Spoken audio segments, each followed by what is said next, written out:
Bien le bonjour tout le monde, bienvenue à cette autre édition de Conseils de vie et de Fantasy avec Simon et Danny. Comment ça va, Danny? Ça va bien, toi? Oui, ça va bien, merci. Alors, Danny? Jeu de main pour te pointer. Voilà, on est deux passionnés, deux malades de Fantasy Football. Et de médecine! Et de médecine. Qu'on en apprend beaucoup sur... Est-ce que tu savais que le PCL est un muscle du genou? Oui, pour m'en être déchiré 3 sur 4, oui.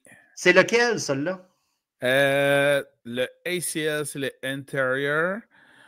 ACL, c'est celui qui fait mal. Oui, c'est ça qu'on me dit à l'oreille, c'est celui qui fait mal. Parce que je remercie Christian McCaffrey. Grâce à lui, je connais de plus en plus l'anatomie du bas des cuisses. Cuisses en bas. Je ne dirais pas du bas du corps parce que non, certains vont mal interpréter tout ça.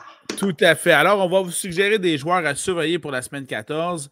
Par contre, évidemment, on ne va pas vous suggérer des joueurs élites, des joueurs stud. Ça, vous devriez déjà les avoir dans vos alignements. Ça ne change pas de là. Qu'ils soient bons ou pas bons, ou s'ils sont vraiment pas bons, mais c'est là que vous allez chercher les joueurs qu'on va vous suggérer. Écoute, puis s'ils sont pas bons, c'est Bang Mageddon Part 2. Là. Ben, vous habillez ceux que vous pouvez dans ce cas-ci. On le répète, si tu n'as pas écouté le reportage précédent, c'est correct, ça arrive. Va l'écouter tout de suite. Là, tu payes sur pause, tu vas l'écouter tout de suite, tu reviens à 2 minutes 5. Allez dans les agents libres de la semaine 14. Voilà, on a Baltimore, Denver, Houston, Indianapolis, Nouvelle-Angleterre et Washington.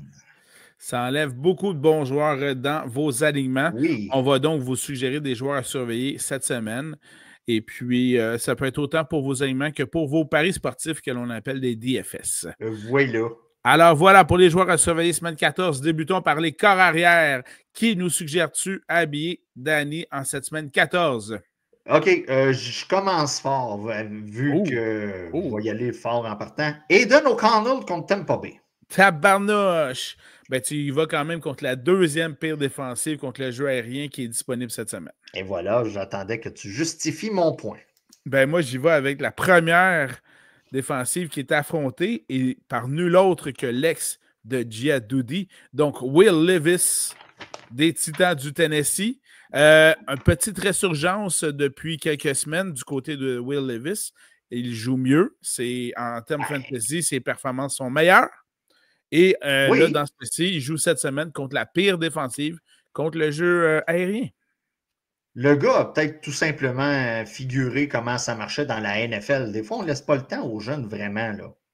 Oh, ça c'est souvent ce que les analystes disent en ce moment, tout à fait.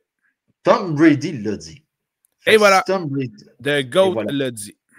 Moi, je l'avais sur ma liste. Donc, j'y vais avec Tua Tagovailoa contre les Jets.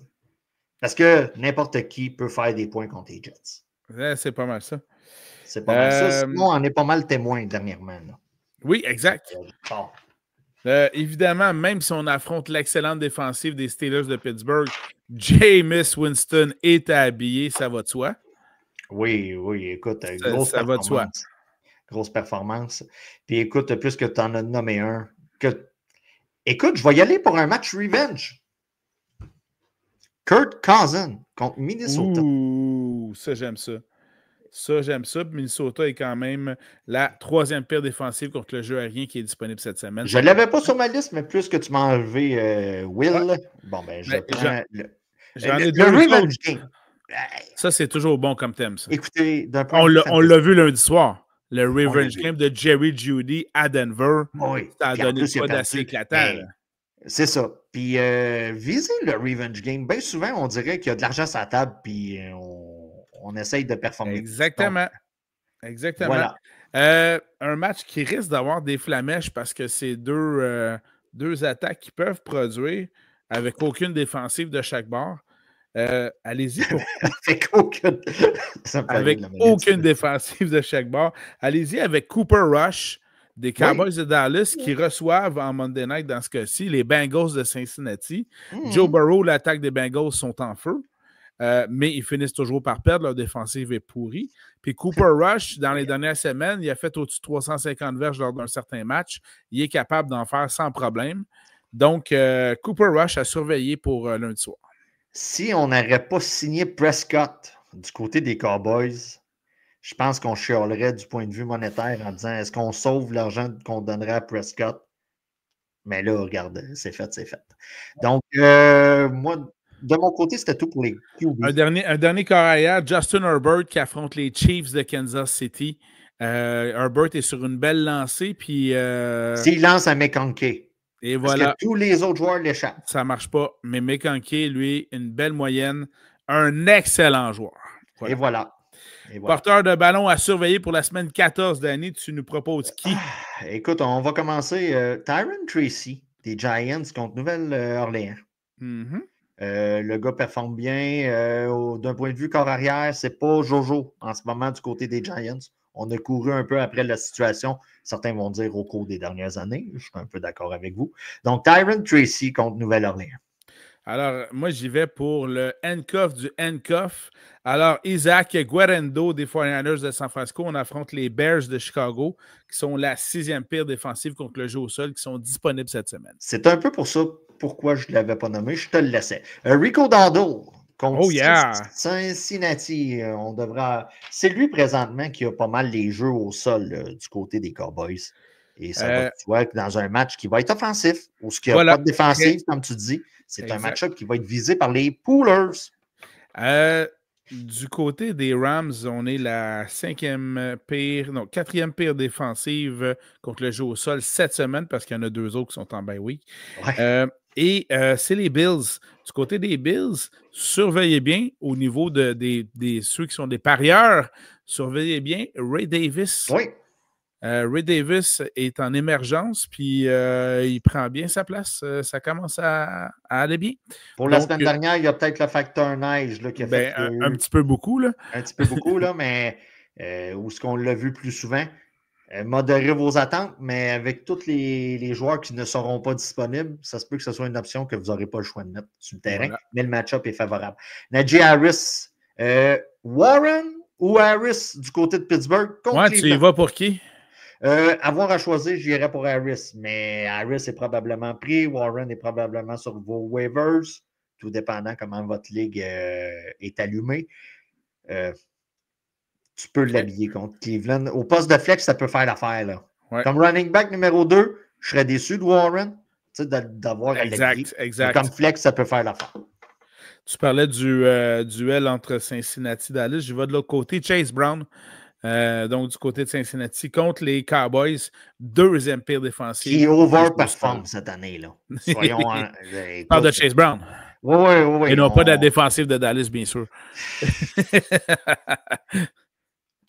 Voilà.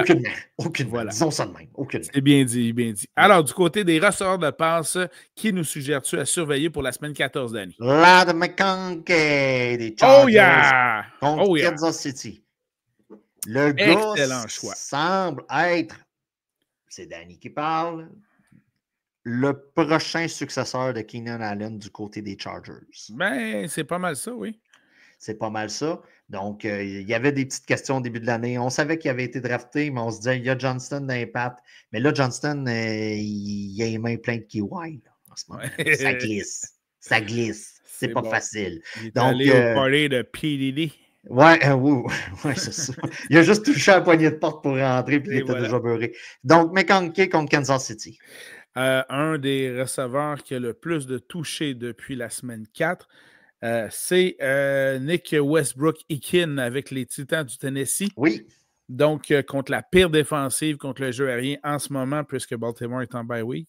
Donc, Westbrook-Ikhine à surveiller cette semaine. Pour les enfants qui nous écoutent à la maison, allez chercher du volume fantasy dans les mauvais clubs. Eux aussi ont du fantasy. de la valeur fantasy. Donc, comme qui dit, là, Tennessee s'améliore tranquillement pas vite. Vous avez la Caroline qui s'améliore tranquillement pas vite. Allez piger là. Des fois, c'est des nananes qui traînent. On a parlé de Thielen là, dans le dernier reportage. Ouais. S'il est disponible, va le chercher. C'est un 8 passes minimum. Il va peut-être en attraper 6 là-dessus. Un 6 pour 60 verges avec un touché, tu es rendu à quasiment 20 points. On se comprend? Calvin Ridley contre les Jags.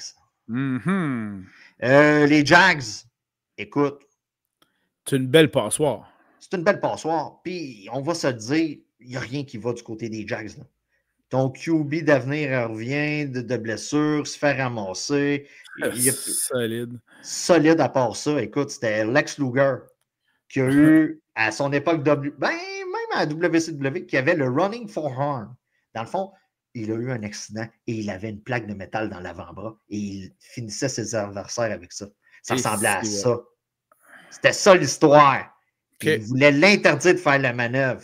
Fait que c'est pour ça qu'il faisait le torture rack. Mais le coup de l'avant-bras, ça ressemblait beaucoup à ça. Tout ça pour dire Calvin Ridley contre les Jags. De mon côté, leçon de lutte de la semaine. Voilà, de mon côté, j'y vais avec Jalen Tolbert des Cowboys de Dallas. Premièrement, il reçoit du volume du côté des Cowboys. Deuxièmement, Cooper Rush lance pour beaucoup de verges. Puis troisièmement, Tolbert, il retourne également des bottées. Donc, ça peut être payant lors de certaines parties. Puis là, un match à haut pointage à prévoir entre les Cowboys de Dallas et les Bengals de Cincinnati. Si tu as CD Lamb dans ta formation, tu connais le joueur qu'on vient de parler, il te met déjà en pétard. Voilà. C'est sneaky, surtout pour les DFS, mais très bonne valeur à ce niveau-là. JSN, Jackson Smith and Jigba, qu'on a parlé tantôt, contre Arizona. Pour moi, c'est le wide receiver numéro 1 dans la formation. La hiérarchie a changé de ce côté-là. Pour moi, JSN est rendu en avant de Metcalf. Tout simplement, quand on est en problématique, moi, c'est de même que je mesure ça, c'est le premier gars qu'on va voir tout de suite pour la passe. Fait que contre Arizona, qui est favorable à se faire lancer le ballon d'en face. Excellent. Alors, allons voir du côté des alliés rapprochés, les tight ends à surveiller au cours de la semaine 14. Qui suggères-tu en premier d'année? Je vais commencer avec deux parce que le choix numéro 1 me semble vraiment évident. Là. David Njoku contre Pittsburgh. Là. Tu l'habilles jusqu'à la fin de l'année, même s'il y a une mauvaise performance cette semaine. Parce que la défensive de Pittsburgh est quand même rough and tough. Oui. Tu l'habilles jusqu'à la fin de l'année. OK? Oui. Kate Dalton contre Las Vegas. Intéressant. Écoute, présentement, on va se le dire, on a un comité de running back du côté de Tampa Bay. On a Mike Evans qui fait son Mike Evans et on a Kate Dalton. Donc, normalement, il devrait avoir son volume. Sa juste part de choses. Sa juste part de réception de ballon contre Las Vegas. J'y vais du côté de Luke Shoemaker, du côté des Cowboys de Dallas. Ça va brasser dans ce match-là. J'ai bien hâte de voir ça prochain lundi soir. D'après moi, on pourrait avoir deux des excellents matchs du lundi soir back-to-back. Donc, un à la suite de l'autre. Ça pourrait être bien intéressant. Chigo Okonkwo de Tennessee, quand on disait d'aller chercher de la valeur. Le gars, il est probablement sur vos waivers, probablement qui dort là depuis le début de la saison.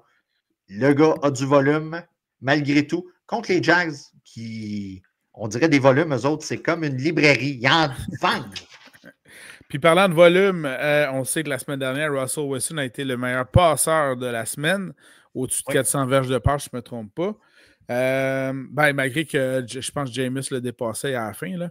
Mais tout ça pour dire que Pickens reçoit des ballons, mais surtout, Pat Freiermuth is in the line. Freiermuth! Merci beaucoup. Donc, Pat Freiermuth a surveillé comme allié rapproché durant la semaine 14. Et finalement, dans le match revanche pour Kirk Cousins qui s'en retourne au Minnesota avec les Falcons d'Atlanta. Les Vikings sont la 3e pire défensive contre le jeu aérien cette semaine. Ce qui fait que vous en avez besoin en flex. Kyle Pitts peut être une option viable de ce côté. On a parlé dans le dernier reportage. Sur les agents libres de la semaine 14. Ouais, écoute, ça se peut que tu te pinces le nez, là. On est conscient. Mais... Ça se peut, mais il y a 6 équipes en bye week cette semaine. Et donc, voilà. Des fois, il faut se pincer le nez. Donc, c'était donc les alliés rapprochés. T'en avais-tu un autre? Non, c'était tout le monde. Alors, allons-y du côté des défensives à surveiller pour la semaine 14. Qui as-tu, Danny? Un bon vieux vice-versa. Les Saints contre les Giants. Donc, que ce soit un, que ce soit l'autre. Mais avantage du côté des Saints. Là, oui, mais... tout à fait. J'avais les Saints également. Bien sûr, la défensive des Eagles de Philadelphie qui affrontent les Panthers de la Caroline. Malgré qu'on a un petit regain de vie dernièrement, mais Philadelphie, ils sont en forme, là. Ils sont en forme, là. Voilà.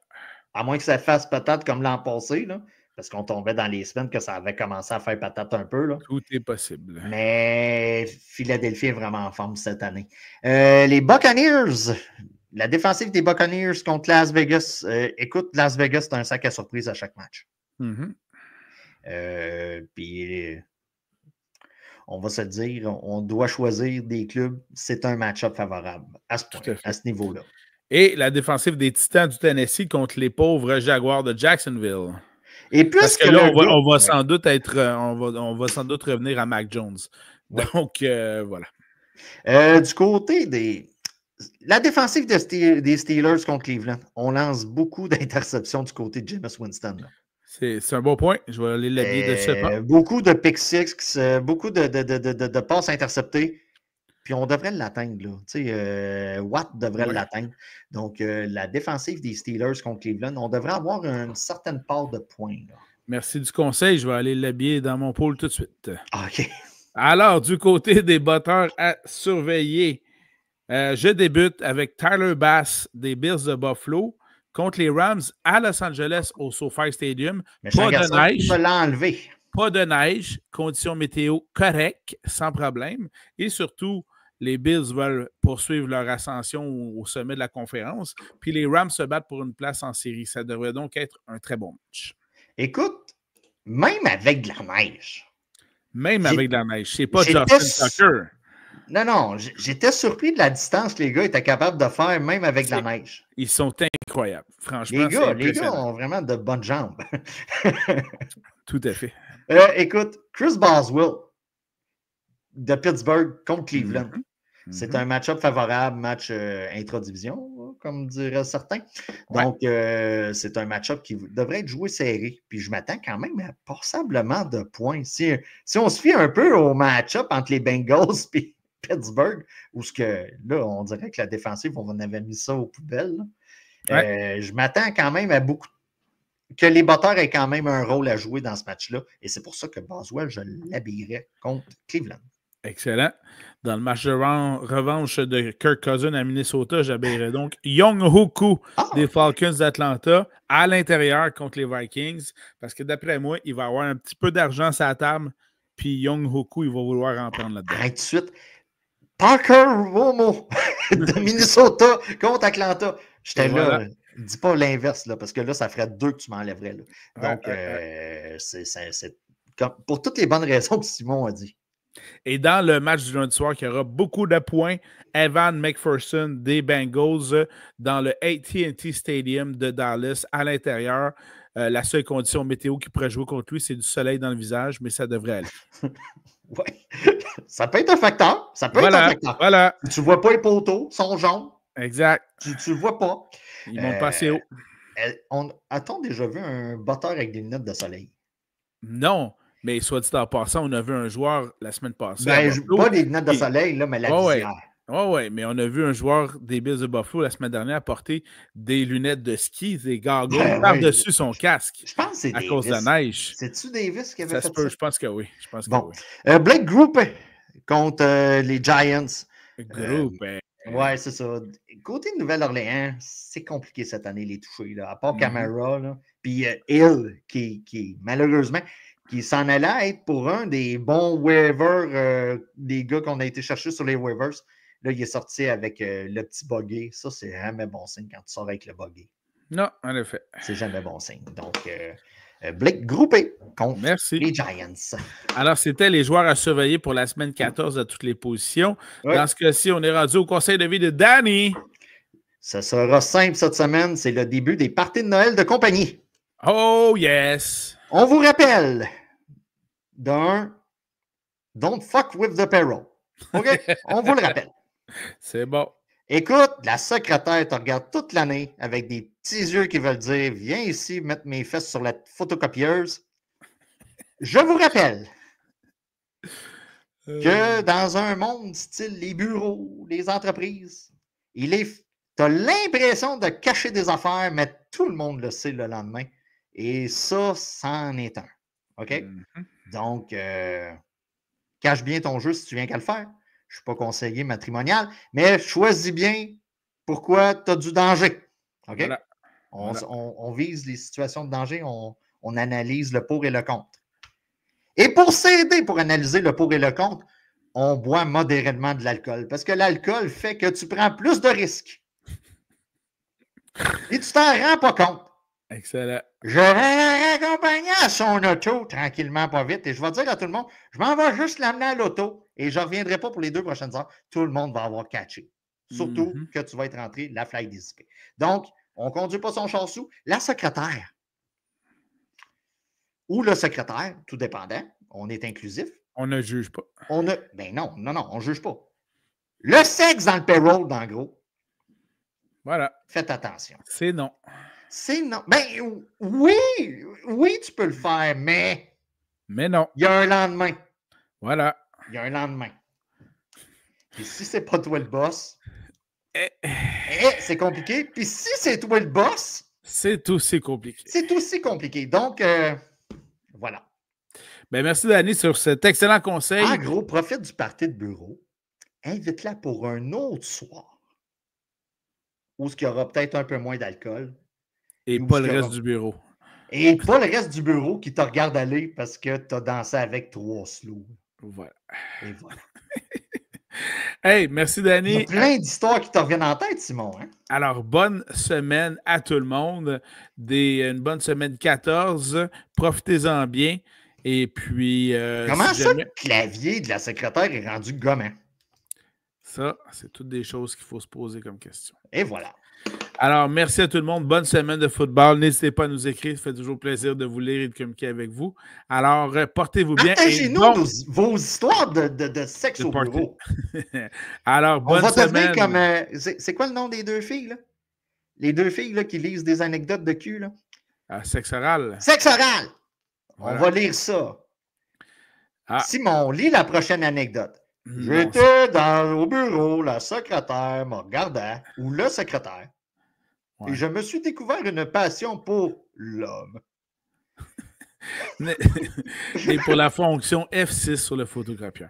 Bon, là-dessus, merci tout le monde et à très bientôt. Bye bye. Ciao, bye.